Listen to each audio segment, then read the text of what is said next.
Hello students, welcome back to PACE Academy. We are continuing with the topic that is morphology of flowering plants, which is something related to the subject that is botany, where you study about the plants, their structure, their variations and so on. So coming to the introduction, morphology means what? It is nothing but how the flower or how the leaf, what are the different types of variations in that leaf when you see it from the outer surface. Morphology is the shape, size, structure, color, all these comes, all the things you can see visually comes under the topic that is morphology. As you all see, there are variety of flowers, there are variety of leaves which are having their specialized features to adapt to their external environment. So the description of diverse means varieties, number of changes that you can see of life on earth was made only by what all are the things that you are taking into consideration when you are trying to differentiate different organisms or different varieties of organism within the same group. That is observation through naked eye. When you see with your eyes, you are able to say is it a plant or an animal. If at all it is a plant, what are the types of leaves it is having, what are the types of flowers or the colors of the flowers it is having. All this is being done with the help of observation through your naked eye. So you are trying to observe, you are trying to know the features externally which are being or which can be seen directly, or through modified lenses and microscopes. You can also cut down a section of this plant and then what you can do, you can just put it under a microscope or magnifying lenses to observe what are the microscopic elements that you can observe in this organisms. So in the laboratory what we do, we take a section of this plant or section of this any organism, put it under a microscope and observe what are the cell type or what are the different types of cells forming the different parts, how the tissues are working together. All this is being observed through the microscope or lens. So what is morphology? First of all, when you are studying about morphology, you should have an idea what is morphology, right? It is nothing but the study of, so here whenever they will ask you a question what is morphology in your exam, do remember the form and structure of an organism are the key points. So you should never miss the key points. If any one of this key point is also missing, it means that your statement is wrong. So the study of the form means how you are able to see it, what are the modifications you are seeing in it, along with the structure of the organism. Is it having 4 legs, 2 eyes, or it is having 10 leaves or red color flowers? All this comes under the structure of the organisms and the specific structural features. For example, if you take mango, that is having a fleshy yellow color fruit, right? So this fleshy yellow color fruit is nothing, or orange color fruit for the oranges is nothing but a special feature of that plant. So biology remained as a natural history for a long time. Natural history means what you are seeing, you are not creating it, but it is already present on this planet Earth, and how the modifications have taken place. All this, how the organisms have adapted to the external environment, all this is part of the subject biology. So here you can see he is Theophrastus, the scientist who is said or who is regarded as father of botany. So always flowers, plants, trees, all of these are coming under what subject? That is botany, which is study of the organisms which can synthesize their own food and also are having the cell wall. They will ask, this is a very important question. In your examination, they will ask you, who is the scientist called as father of botany? Your answer should be Theophrastus. So, and also his 2 surviving botanical works or which have still been preserved are Enquiry into Plants, that is Histora Plantarum. Do note down Histora Plantarum, or this books and the contributions by the scientist is a very important. Match the following type of questions seen in your examination. And causes of plant is Causae Plantarum. From the name also, causae and causa is same. Plantarum means in plants in Latin. and inquiry into plants is how the plants have developed, what are the modifications that you can see in the plant is coming here. This is the book Histora Plantarum. So who is inquiring into the plants here? Must consider how you are inquiring into the plant. You must consider the distinctive characters or special features, special characteristics, and also the general nature of plants from their morphology. When you see what are the features which are differentiating a rose, for example, a rose and sunflower are different. What are the features it is being differentiated? You can see seeds inside the sunflower but not in rose. Rose is having red color petals whereas sunflower is having yellow color petals. So all these differences are being observed under the morphology, which you can see through the external or your naked eye without using any lenses. What is causes of plantarum plants, or what is a book containing which is having causes of plant? The information about various categories of plants and observations of different organs of the plants. So in this book, that is causes of plants, is containing what? It is containing information about the various plant types and each structure of the plant, maybe stem, leaf, fruits.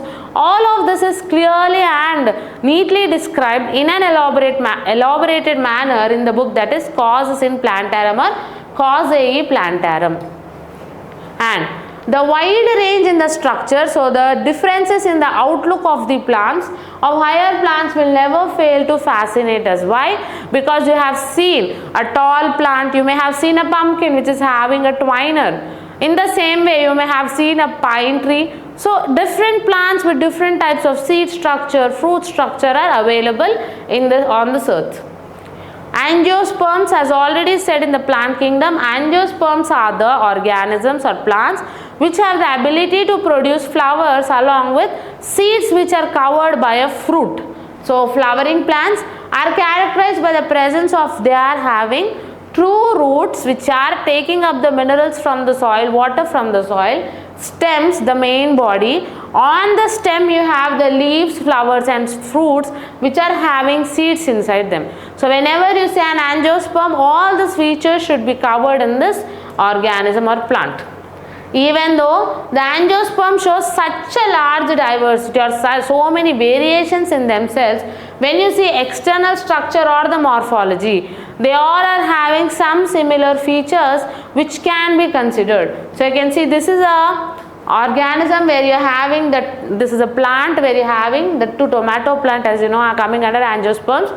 It is having a root system, it is having the stem, leaves and also flowers along with the fruit. Inside the fruit you are having the seeds. Here again another picture where the root system, the stem system and the flowering system is well developed in these organisms. For any successful attempt at classification and at understanding any higher plant, so they have made many attempts. In these attempts finally they have taken some basic features, or for that matter any living organism when you are classifying, you have to take some similarities and dissimilarities to classify them under different groups. So we need to know standard technical terms and also standard definitions. Standard technical terms or definitions means what? Which are acceptable universally. So wherever you go on this planet Earth, you will be seeing that these rules are being followed while classifying or naming the organisms. We also need to know about the possible variations or in different parts. So what are the different parts found as adaptations of the plant to their environment? Which means what? If you go to a desert, you will see the cactus which is having the leaves modified into thorns and the stems into storage materials which is having water stored inside it. In the same way, when you go to the hilly areas, the coniferous region, you will see the seeds are cone shaped and the tall trees are present. When you go to the savanna, the dry grassy material is seen which can be used by the organisms for feeding over it. So like this, based on the place they are living, based on the area they are living, they have undergone some changes to adapt themselves and thrive in that area. Example, adaptations to various habitat. Habitats means what? A place where an organism is living, the surrounding environment where an organism is living, for protection, So it is helping for protecting, climbing and storage of the food material. And also when we observe or when we see the external morphology or the external structure of an organism of the flowering plants, we will see that all of them have roots, stems, leaves and also vegetative parts, that is which is producing us food. Maybe the tomato is being produced, or sometimes you have seen the plants whose roots are very tuberous. Tuberous means which is storing the food material, for example potatoes or the radish. All of these are modifications of the plants to help the continuation of the food cycle, or also to help them to grow in a specific environment. So this is the primary roots. Primary root, so this is a root system which is containing two types of root, that is primary and secondary root. What is primary root? Which is the main branch directly coming from or below the stem is the primary root, and the other branches which are coming from the primary root and helping in absorption of different minerals and water from the soil are nothing but secondary root. When you can see the stem, here the stem is having what? A bud. Bud means a growing flower. So the bud is present in the interjunction between two stems. Then you have the internode. Internode means from one leaf to the other leaf. The base of the leaf is called a node, or the base of the stem is called a node. So from the base of each node, the space between two nodes is called internode. Then you can see here the node is the base of this leaf. This is the leaf and the stem is the main body to which the leaves and flowers are attached to. Then you have the fruit here and finally the flowers. So all these are the basic structures that are seen in any plant or any organism that is belonging to the plant kingdom. They may be bearing flowers and fruits which are also called as reproductive parts. Why reproductive parts? These flowers are having the male and the female gametes, that is the stamens are acting as the male gametes and ovum or the ovula is acting as a female gamete. That's the reason the propagation of these plants or the ability to thrive of these plants is totally based on what? The flowers and the fruits. Fruits, why? This fertilized whatever the seed is there, or fertilized is element by the fusion of the male and female gametes is there, that is being preserved in the seeds which under favorable conditions will grow into a new plant. So what are these plants? What are these parts? That is fruit and also the flowers. In these plants, the underground part or the part which is below the soil of the flowering part is called the root system. So this which is below the soil is called the root system, and what is above the ground or above the soil is called the shoot system. Here the portion above the ground is called a shoot system, and both of these are helping in the maintenance of the plant as a whole inside the soil and also above the soil. When we talk about the root especially, root is doing its specific function for the survival of the plant. So which is the underground part of the plant? That is nothing but the root. And root is what? Root is always positively geotrophic organism. Geotrophic means towards the center of the earth, and it is positively or it is towards, acting towards the center of the earth. So it are growing, the root will go towards the center of the earth. That's the reason it is called root is positively geotrophic organ. So in dicots, dicots means any seed which is having two coverings over the embryo. So the indicot is formed by the direct elongation of the radicle. Radicle means what? When the embryo is small, the root structure, still not developed root structure is called radicle. So it is developing from the radicle. It grows towards the earth's gravity, or as I said, it is growing towards the earth, not against but towards, in the same direction of the gravitational forces. So it is a positive geotrophic organ. And when you observe, it is generally brown or non-green in color because it is not showing any photosynthetic activity, but it is having, most of the time it is having absorptive nature. So it grows vertically into the soil towards the ground.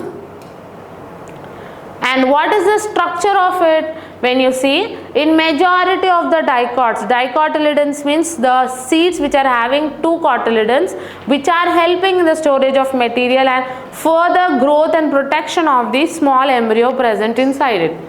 The direct elongation of the radicle or the root part which is in the embryo leads to the formation of your primary root or main branch of the root system inside the soil. So when you see the thick part whichever is here, that is called the primary root, and the branches which are coming out of the main thick part are called as secondary roots.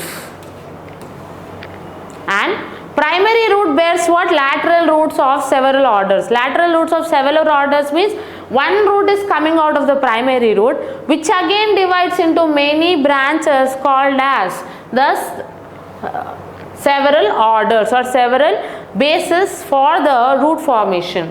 They are referred to as secondary roots or tertiary roots. If the roots are coming directly from the primary root and they are having some contact with the primary root, they are called as secondary roots. If there is more branching of the secondary roots and these roots are not directly in contact with the primary roots, it is called as a tertiary root. What are the types of root systems? So, even when we say angiosperms, it is not important to say that all of the angiosperms are having the same type of root system. Different angiospermic groups have different types of root systems. When you see, in flowering plant, three types of root systems are present. What are they? Taproot system, fibrous root system, and also adventitious root system. Let's see each of them in detail. When you talk about the taproot system, you can see a central primary root is present. It is found mostly in the dicotyledons or in the organisms which are having two cotyledons over it. And in this, primary root is the taproot, which is the direct elongation of the radicle or directly attached to the base of the stem. This main thick element, which is the most prominent one, is called the taproot. Taproot is the main axis of the taproot system, or if the presence of the primary root is not there, the plant is said to be dead. When you see the picture, the main branch which you can see here, the main middle axial fat like elongated root which you are seeing here is called as the taproot system. So this is the primary root which is again having the lateral roots, or from the primary roots you are having the roots which are coming, or the primary root is giving rise to more branches called as lateral roots. And these lateral roots have very thin hair-like structures called root hairs, whose main activity is to absorb water and minerals. So from the taproot, lateral roots or secondary roots are emerging or branching out, also called, and the secondary again will branch out to give the tertiary roots. So secondary and tertiary roots are produced obliquely in acropetal manner. Acropetal means first you are having the largest roots, then you are having somewhat smaller roots, and finally when you go to the tip of this taproot system, there are roots which are very short in their length.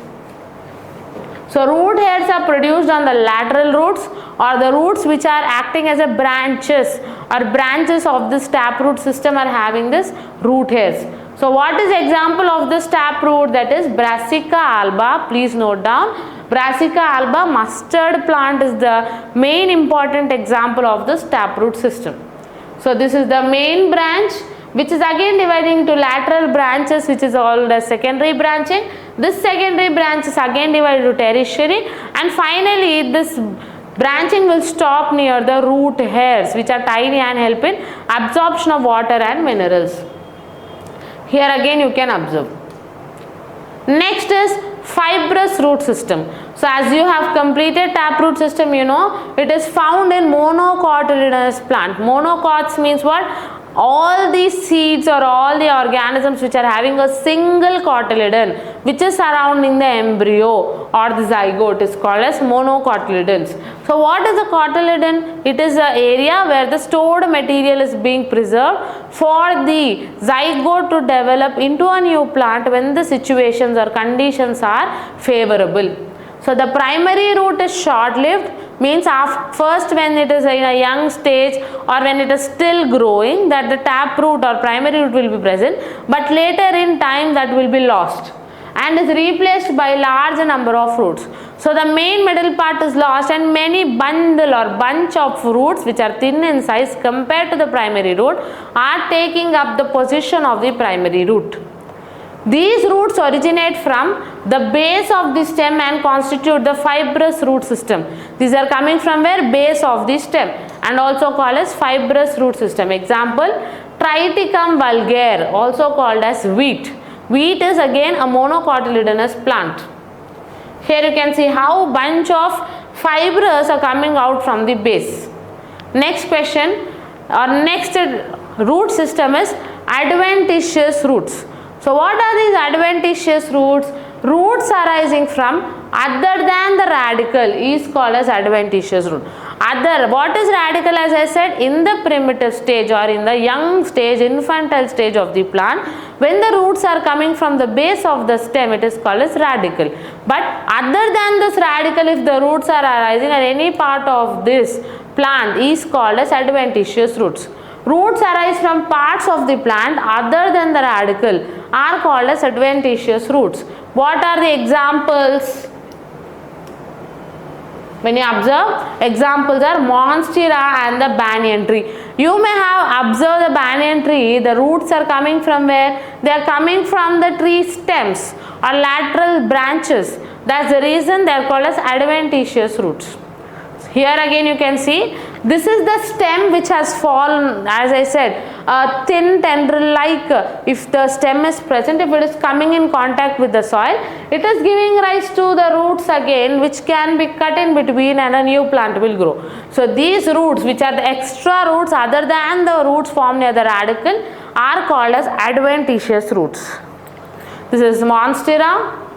And this is banyan tree, how the branches are arising from the stems. What are the functions of the root system? So when you have read about different types of root systems, you should get it out why actually this plant is having a root system. What is the benefits of having a root system?